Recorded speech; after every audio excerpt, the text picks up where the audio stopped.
morning, my fellow gardeners. I got some seeds from Baker Creek. I forgot what I ordered. We're going to go out in the garden and the nursery today. Today's an exciting day. This is August 28th. And my dad informed me that he has planted his pole beans. And they're sprouting. And according to a book he read, we can plant them now. And I didn't bother to look it up because my dad's a very cautious gardener. He has a book on gardening in our region. So I am going to plant some pole beans today. We are going to plant some pole beans today. And then we're going to go into the nursery and I'm going to show you how I sowed all my tomatoes. And I sowed over 300 tomato plants. And yesterday I spent a long time potting them up. And today I'm going to take you with me and we're going to pot some up. We're just going to check out what's going on in the nursery. I won't keep you very long today, but I did want to show you what's going on. Like I said, it's August 28th, 2022. I'm going to plant some pole beans and pot some tomatoes. And that's a good day in the garden. So come on.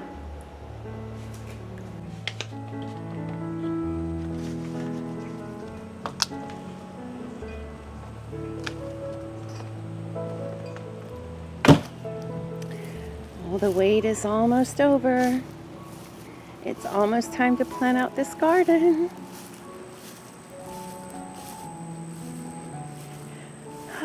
For the sake of all the tiny baby plants growing in the nursery, I've had to string up some shade cloth. And so the nursery is looking a little more utilitarian than she is lovely. But look in here. There's some beautiful things in here. Oh, and check this out. That was that spinach we planted when I did the, edible spinach and flower arrangements video. There's a lot going on in this little space.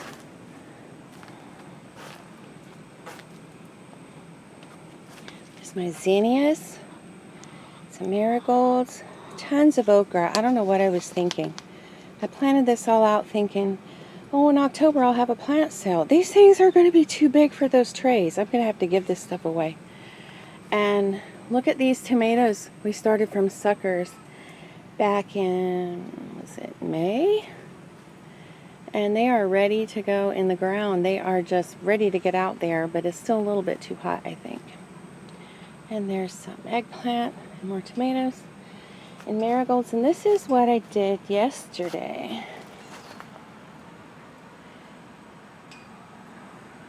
Every one of these cups, every one of these cups has a tomato in it. And they started right here. So yesterday when I was out here, I thought, oh man, I planted all my tomatoes. And I should have brought you guys along. Then I opened my Baker Creek order and they sent me these. This is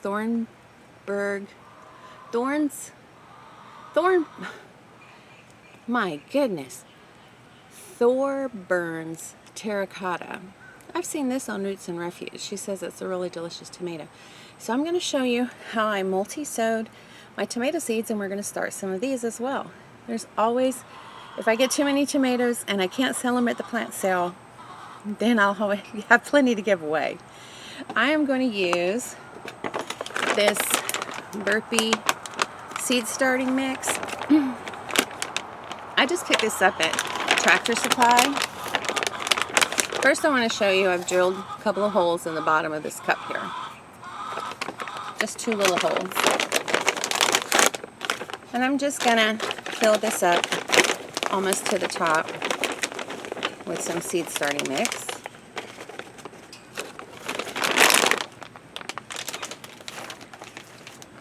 I always use the Jiffy seed starting mix, and I heard a lot of people say you can just use potting soil and that's fine. I've tried that before and I've had good results. But this was $6 and it says it comes with, and it's organic, if I didn't say that, and it says it's enriched with Burpee plant food for better results. So I've tried it and I've been very pleased with it. So what I've done is filled this up almost to the top there. And this is a free seed pack, so I don't know how many seeds are in here. But I always love the Baker Creek. Rareseeds.com sends you free seeds. Okay, it looks like there's about 20 seeds in here. So let me bring you guys in really close, okay? So I'm just going to, come on little seedies, you can do it. It's a little humid out here, they might be stuck in the pack. There's probably 20, 25 seeds in here, maybe more. I'm not good at guessing. Okay, looks like we got them all. And they're just laying right here. If I see two that are super close together, I might, you know, spread them apart a little bit.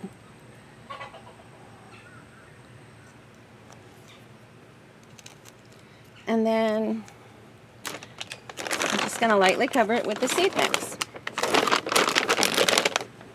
The planting depth on seeds is usually 2 times the width of the seed.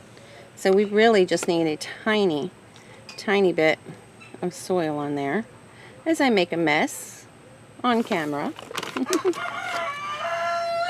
Spread that out and pat it down.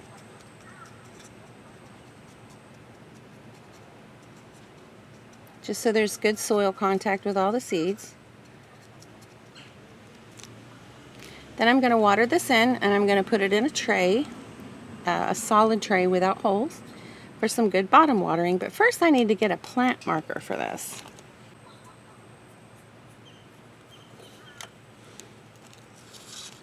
There we go. I'm just going to water it in and find a tray to put it in. And that's how we multi-sow seeds. Now let me show you what that looks like. Now some of these are starting to stress a little bit, like this one. You can see they're just starting to be a little yellow. That means that they have used up all the nutrition in the seed starting mix and they really need to be planted out. So some of them, and this is about the only pot I've seen, and I probably had 30 pots of tomatoes. Some of these, the leaves are turning really yellow, a little brown on the edge. So I may have to thin some of these out and just pick the better ones. This is a classic beefsteak, but the rest of them look really good like this. See? And they've just grown all together, multi-stems like this. And let me get some potting cups and I'll show you what we're doing.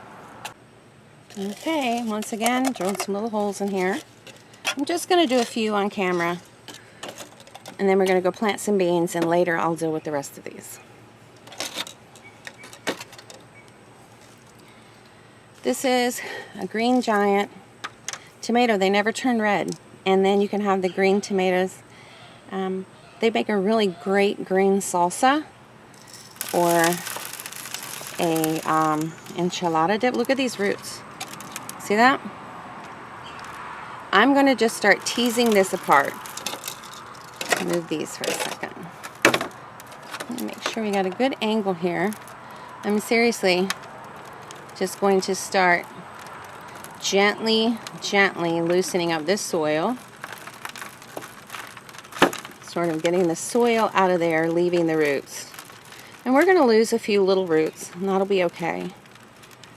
Tomatoes are very vigorous. Now this probably had 30 seeds in there. And this is the first time I've sown that many seeds.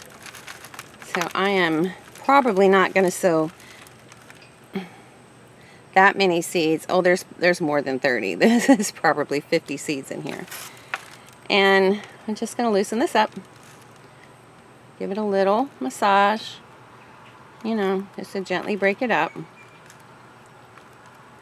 And once we've gotten most of the soil off of there, you'll see they're starting to separate a bit. We can start very, very gently to give the tiniest tug. See, that one's only got a tiny root. It still should be okay.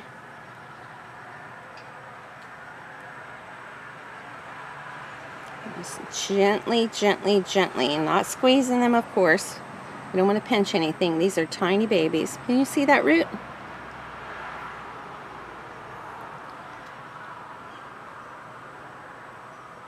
And just sort of lay them to the side as we get them separated. This is going to take a while, so I'll bring you back in just a minute. It'll be a second for you. Okay, now here's the easy part. Just going to fill this up about this much. See, I've got my finger in there. And then make a hole.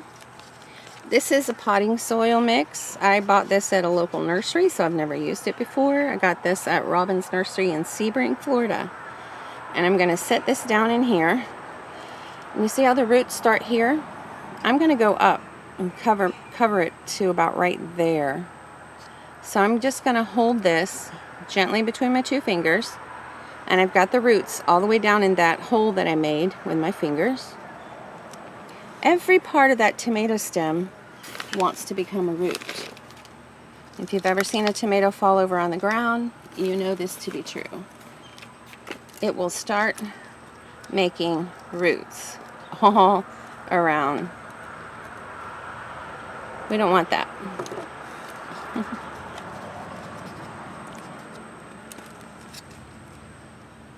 So that would be good, but I'm going to do a little bit more just to give this stem some soil to start promoting more roots. So even though this is the tiniest plant on top, in a few weeks it's going to have a root system this big. That's going to be wonderful. And then I'm going to label these and put them in a tray and water them in gently. And I'm using a tray with no holes. These are the trays that I reviewed a couple videos back, the 10 by 20 trays. Any 10 by 20 tray with no holes will work. I'm even using the, for lack of a better word, the little poop catcher trays that it came with my rabbits in their rabbit cages. And they are like a 25 by 25. And those work. Any solid tray. You could use some old plastic, or you know, your kitchen storage things, you know, those long rectangular kitchen storage things. You could use anything like that. Anything that's going to hold about 1/4 inch of water on the bottom so that your plants can soak up the water from underneath.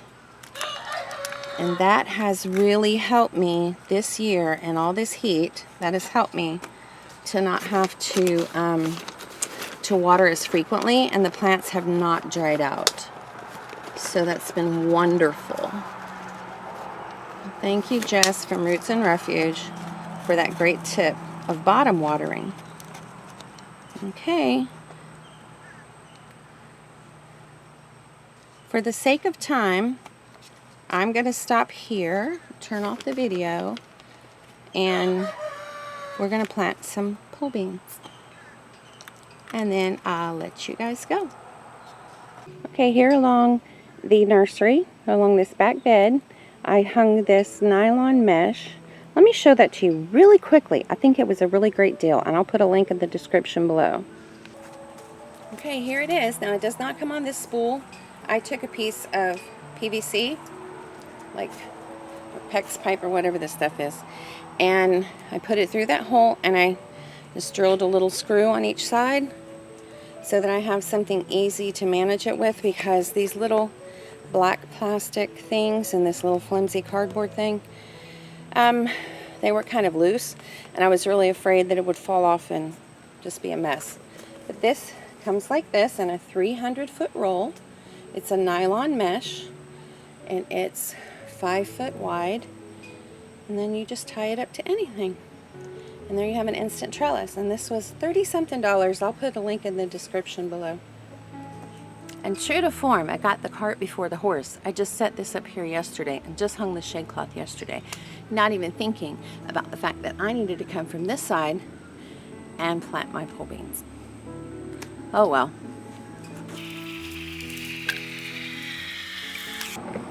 I am not a professional. Let me take this moment to state I am not a professional. So this is not the ideal way to do it. If I'd known we could plant the last week of August, I would have just planted those yesterday, then put up the shade cloth to protect my baby tomatoes, and then did the tomatoes. But cart before the horse, right? These are the Blue Lake pole beans.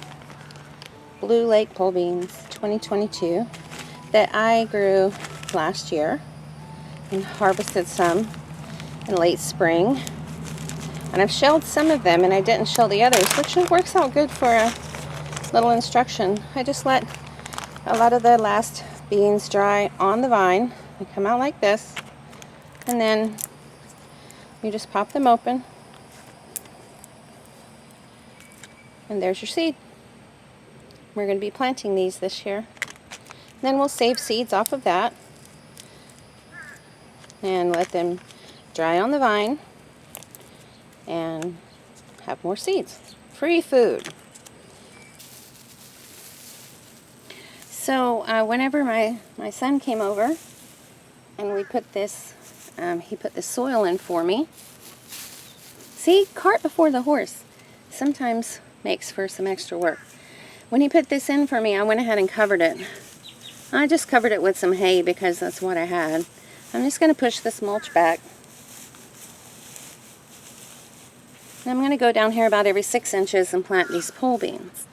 Now this shade cloth that is all in my way, making for terrible cinematography, is not going to be on here by the time these beans grow up and start to latch onto this, because by that time we will have had a plant sale and I will have planted out tomatoes. Hopefully, at least that's my plan. So with these, I'm just going to go about every 6 inches, and with you want to go about 2 times the longest part of your seed. So I'm going to go down about an inch, inch and a half,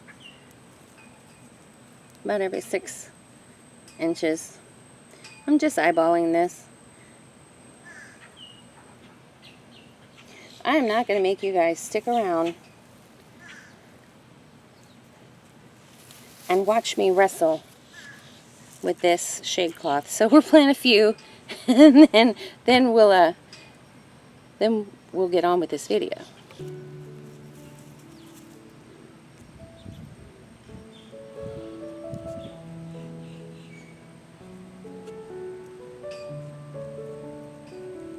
I'm going to talk to you guys for a second about the importance of saving seeds. We are living in some strange times.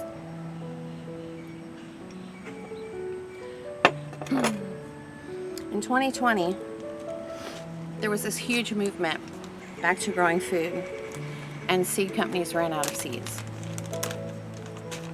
And anytime any resource becomes unavailable, it should really create a sense of urgency, not fear, not panic, but a sense of urgency, and make us realize that we have become really, really, really dependent on exterior sources for so many things we need.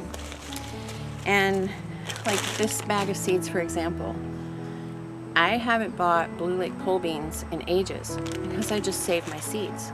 I showed you how easy it is. You let it dry on the vine, you crack it open, and you've got 6 or 8 seeds in here. There's over 100, probably 150 seeds in here.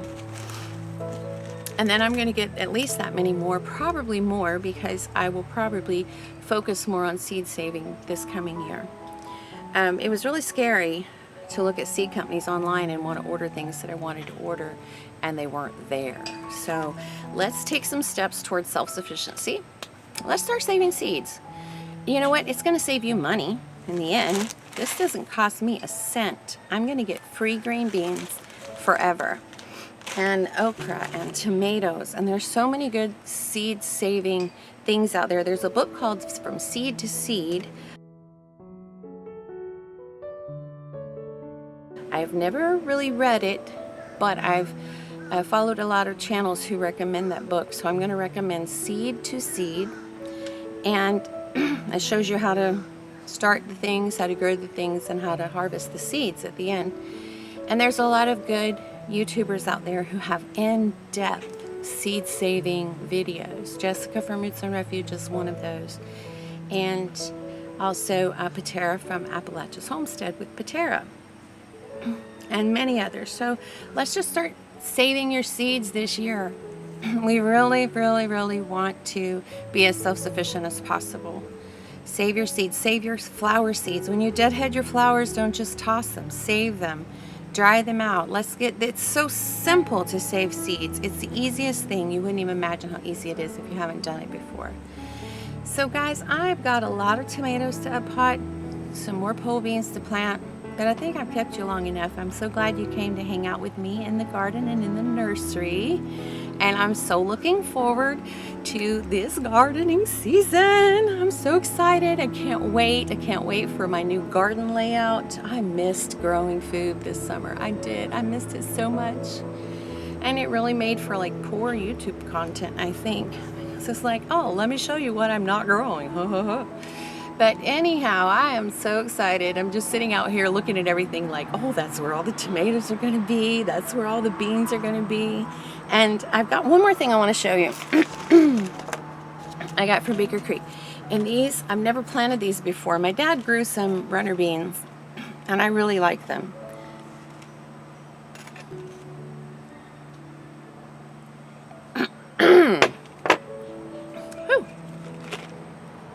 These are a runner bean. It's called a black coat runner bean. They make a flat Italian type green bean, sort of, and they're really good for fresh eating. And I haven't preserved any yet, so I can't tell you about that, but they are so sweet.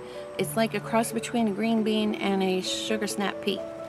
And they are beautiful. They have gorgeous red flowers all over them. So if you want something edible and pretty, get yourself some. I think they have scarlet runner beans. This is the black coat runner beans.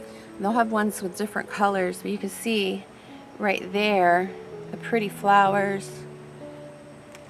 And I was going to plant a few out today just as a test, but the package says to soak overnight in water. So I'll soak a few of these overnight in water, and I'm doing a test to see if the last week of August is a good time to plant them. Ooh. So once again, thank you guys for hanging out with me. I am so excited for this garden season, as you can tell by my real giddiness and my silliness. I bless you guys.